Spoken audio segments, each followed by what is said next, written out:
Jack is fast asleep when something strange happens.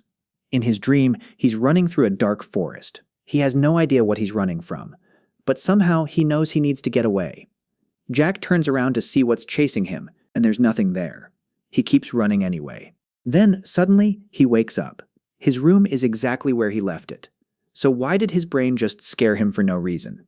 Why do we have nightmares? The weird thing about nightmares is that they can feel completely real while they're happening. Jack knows what fear feels like.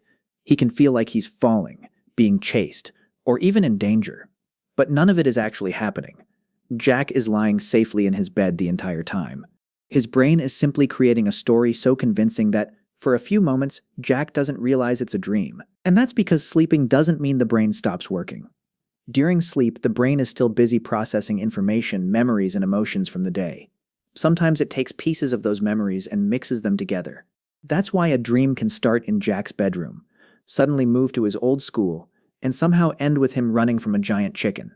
None of it needs to make sense. His brain isn't trying to write a perfect movie, it's just putting different pieces together.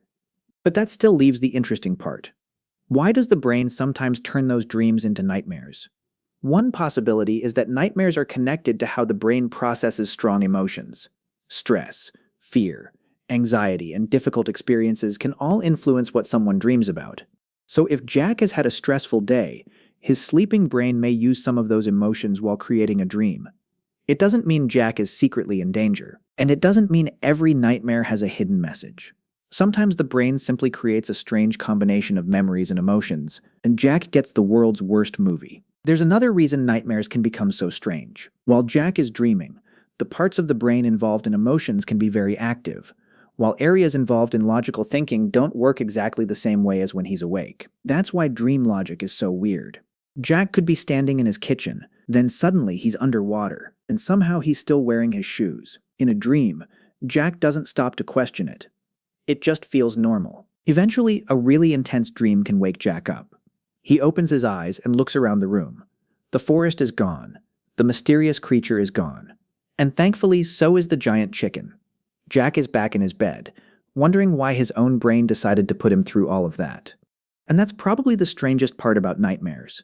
The brain that is supposed to keep Jack safe can also create the scariest stories he has ever seen. So nightmares aren't necessarily the brain trying to scare Jack on purpose. They're part of a much stranger process happening while he sleeps. And sometimes, apparently, Jack's brain gets a little too creative. If Jack made you curious, subscribe and find out what he wants to know next.